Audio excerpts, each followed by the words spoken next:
Welcome back to Court TV Live. We are following the latest out of Arizona in the case against cult mom, convicted murderer Lori Vallow, who's got another round of charges that she is facing there. She had a Rule 11 hearing today that had to do with whether or not she was going to be competent now in this case to stand trial. Yeah, the judge wanted the results of two separate doctors and their evaluation of Lori Vallow, and that came in, and she was deemed at the end of the day competent to stand trial. Which she already stood trial and was competent in the one in Idaho. So he was because in the prior hearing, you could tell the judge just really wanted this checked, this box checked, because she was going full force. I want to represent myself. And he took into account what happened when she was deemed incompetent back in Idaho before she was restored. So she's back now. She's still deemed competent, and she still wants to go at it on her own in the case of murder against her in the death of Charles Vallow. So her husband. Let's go into court, see how it all played out this morning. Oh, do you want to send that?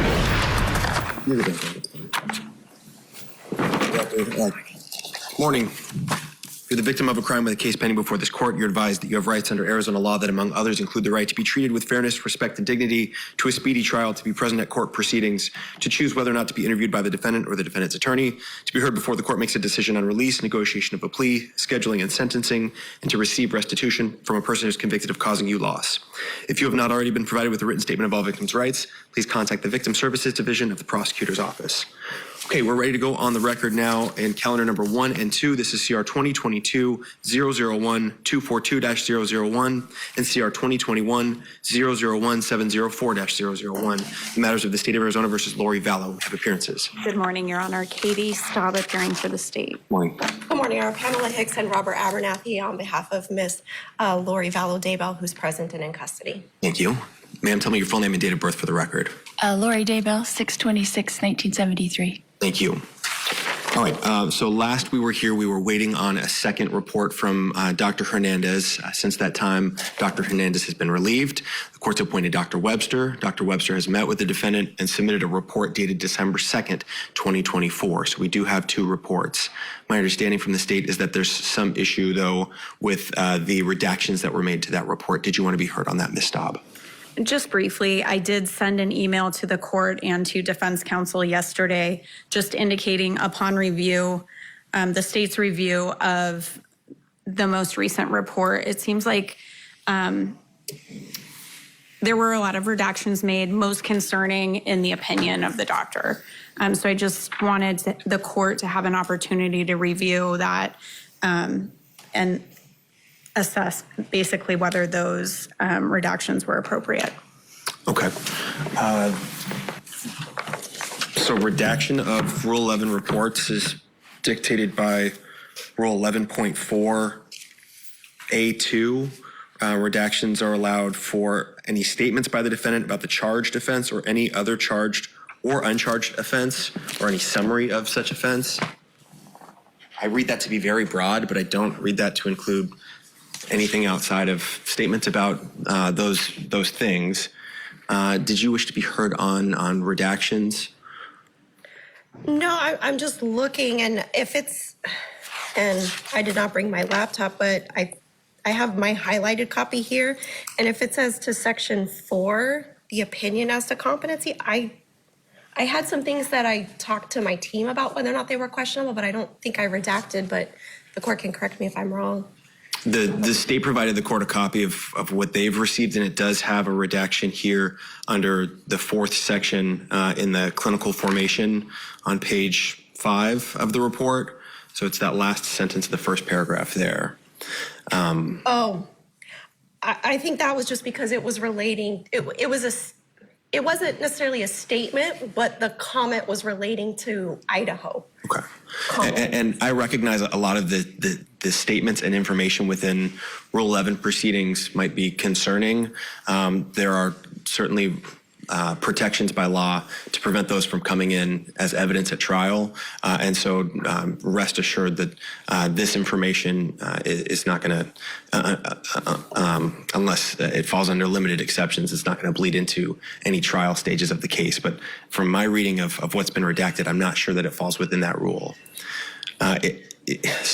So how do we want to proceed? It's that last sentence, correct? Last sentence of the first paragraph under clinical formation. I'm fine with just reading it. Okay, so we can actually print out that last page and provide it to the state with the defense's permission. That's fine. Or should I just show it to her? And I just want to be clear for the record. Your Honor has reviewed the other redactions and finds them appropriate.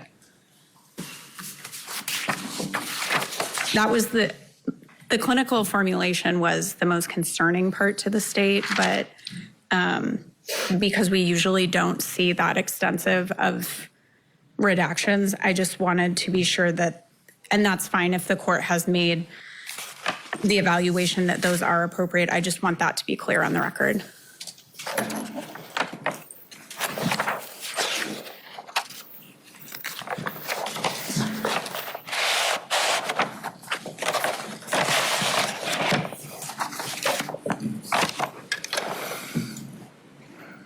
Ms. Hicks, do these other statements, are you wanting to lift redactions of these other statements as well based on what we've discussed this morning? So section 3, the family and social information, those statements kind of deal with the arrest, when she was arrested. So, and we're being cautious in this case given the unique circumstances of it.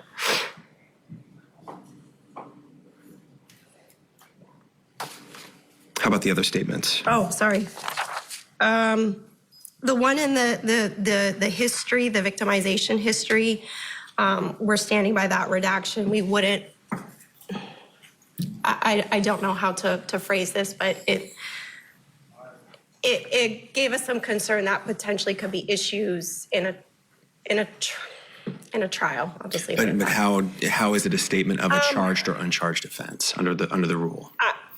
Again, I'm pretty new to this case. I think if I'm correct as to what happened in Idaho, there may have been, plus could we maybe approach? You may. Okay, sidebar there. I was waiting for her because I was like, oh, I know this trial. What happened in Idaho? What's she referring to? So they're going to sidebar. We'll get a break, get you back for more of this Rule 11 hearing in Arizona for Lori Vallow.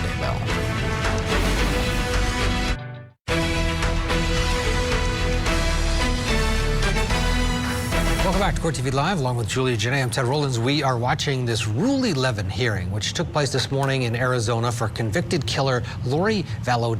The judge there wants an update on whether Vallow has met with mental health professionals who were trying to determine if she's competent to stand trial. She's awaiting trial in Arizona on new charges of murdering her fourth husband, Charles Vallow, and attempting to murder her niece's ex-husband, Brandon Boudreaux. So let's go back into the courtroom, and the backdrop here is why it's very important, this hearing, is because she wants to represent herself. And you could feel her defense team is going along with it, but they would love to step in and take over. It's a new defense team because the last one left after a situation. So let's go back, pick up the hearing where we left off. Okay, so to be clear, and we're back on the record, thank you. To be clear then, in terms of what the rule permits for redaction, the court is allowing redaction, as counsel indicated, in terms of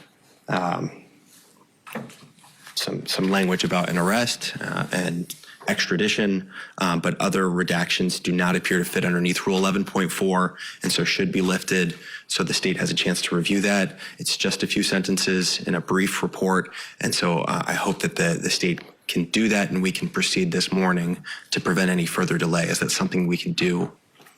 Yes, Your Honor. Okay. And the state doesn't need to review all the redactions in order to stipulate. I just, for the purposes of the record and so that we have the unredacted copy, if defense counsel can get that to us as soon as possible, we can still proceed today. All right. So with that, are the parties prepared or willing to stipulate to the two mental health expert reports? So I just want to make sure I will provide a copy where we can leave in the redaction on page 2, take out the other redaction, send that to the state, and then move forward. Yeah. That's correct. Okay. And as far as stipulated a competency, just so that the record is clear, because again, we had filed to get out of here. We're here because the court placed her placed her in Rule 11 on its own motion. That's why we didn't fill out the form and have that prepared. Right. We do agree that there's 2 competent reports and would like to move forward, and we just as defense don't necessarily want to technically stipulate, but we will if. Does that make sense? Not really, no. Because there's really only 2 avenues here to proceed. You can contest that she's competent, and we can have an evidentiary hearing, and you can present your evidence, or the parties can stipulate to the reports which do find her competent. Let me just say this. We are willing to stipulate. It's just we want the record to be clear that we're here on the court's motion and not a defense motion. But we are stipulating a competency so we can move forward. Right. But nothing in filling out a stipulation form would reflect that you're here on your own motion, or that you agree with being in Rule 11. So that would be how I would suggest we proceed. Is that something defense is willing to do? All right. We've got stipulation forms in front of you in that basket right there. And so you can fill that out. The state's agreeing to stipulate to the reports. That's correct. Okay. The court is not yet in receipt, but will be in receipt of a stipulation as to the defendant's competency based on the written reports here by Dr. McGady, dated November 7th, 2024. Dr. Webster, dated December 2nd, 2024. Stipulation having been accepted, the reports having been considered, the court finds the defendant understands the proceedings, is able to assist counsel in her defense. The court further finds the defendant competent pursuant to statute. It is ordered affirming prior release conditions, and we'll get you a new date in front of Judge Boreski so you can proceed in your case. Yeah. Judge Boreski indicated he can get you in tomorrow at the earliest at 8:30 or 9 a.m. Does that work for counsel? Yes, Your Honor. Okay, so I'm remanding this matter to Judge Boreski's division. We'll set it as a status conference tomorrow. That's December 6th at 8:30 a.m. Anything further? Oh, yeah. No. All right, that wraps up this hearing there in Arizona. So things are going to move forward tomorrow with more New Judge information in front Boreski of a new there. judge. Yeah. But it seems though Lori Vallow is going to represent herself, and that is going to be a spectacle. I don't, and on some level you're like, oh, that's going to be funny to watch her be, but it might just be sad. We'll get to hear from her more than we did during her first trial. Who knows if she puts herself on the stand? We see that sometimes. Let's bring in former prosecutor and constitutional attorney Chrisanne Hall, who's standing by. Because Chrisanne, though the issue of whether or not she could represent herself, it didn't come up. So we're assuming that it's still something that she wants and something that would still be confirmed going forward now that she is found competent. But, the question of whether or not she is mentally ill isn't the same as competent. Whether she has some limitations, some cognitive limitations, or is delusional, as many people have said about her who were in her life. Do you think that that impacts whether or not she could or should represent herself? Well, remember, this is a Rule 11 hearing, so this is only competence, and they won't be talking about that. And because she's represented in this hearing as well, whether someone should represent themselves or not is always a good question. I mean, there is that old saying that a person who represents themselves has a fool for a lawyer. And Court TV has covered many of these trials where people have represented themselves. And I understand what you said about some people might find that amusing, but as a prosecutor and even for a judge, it is just a nightmare.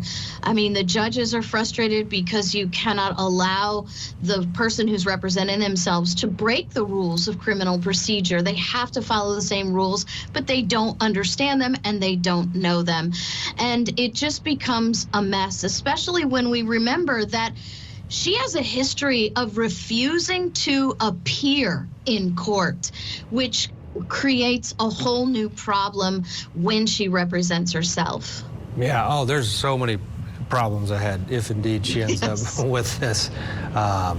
you know, Darrell Brooks made sort of a mockery of the system at times, but on the other hand, he would listen, and Judge Duro in that case did a very good job of handling it, but it was a nightmare. She's a patient judge. Yeah, to Christian's point, the whole thing is it's clunky and it's just difficult for everybody involved. And I guarantee you that this is going to be on another level. And you go back, think about her sentencing in Idaho. She had been deemed competent to stand trial, stood trial, found guilty, and then had a chance to address the court. And she is off her rocker, one might argue, because at one point she said, I died giving birth to Tylee. I'm connected to the spiritual world. I'm still in contact. That Tammy likes me. I've talked to JJ. Take a listen to that, then we'll talk about her competence. Yeah. I have a different perspective in life because in 2002, when I was pregnant with Tylee, I died in the hospital while in labor with her. They tried to stop my labor. They put me on the table and they put something in my IV, and I felt my spirit falling to the floor. I was standing near my pregnant body, watching the doctors try to revive me, which took them a few minutes. In that time, my sister Stacy was standing to my left. I turned to hug her and was surprised that her spirit was as tangible as a physical body, because I knew I was in spirit and she was in spirit. She said she needed to show me some things, and we went to heaven. I later returned to my body. Because of this experience, I have access to heaven and the spirit world. So, Chrisanne, does this work into a defense? What are you expecting if indeed, fast forwarding to trial, she's representing herself? Well, I think that one of the problems is going to be getting her to limit her testimony or her evidence to things of this physical world. What if she starts trying to bring into evidence conversations with people she believes she's talking to in the spirit world? We need to really hope and pray for this judge that he has a temperament that will allow him to be patient and work through this. You said it. It's going to be a doozy. I don't think there's any speculation that will bring us to what the reality of this trial will actually be. Absolutely. We will continue to cover the updates. Status conference happening tomorrow there in Arizona, 8:30 a.m. their time.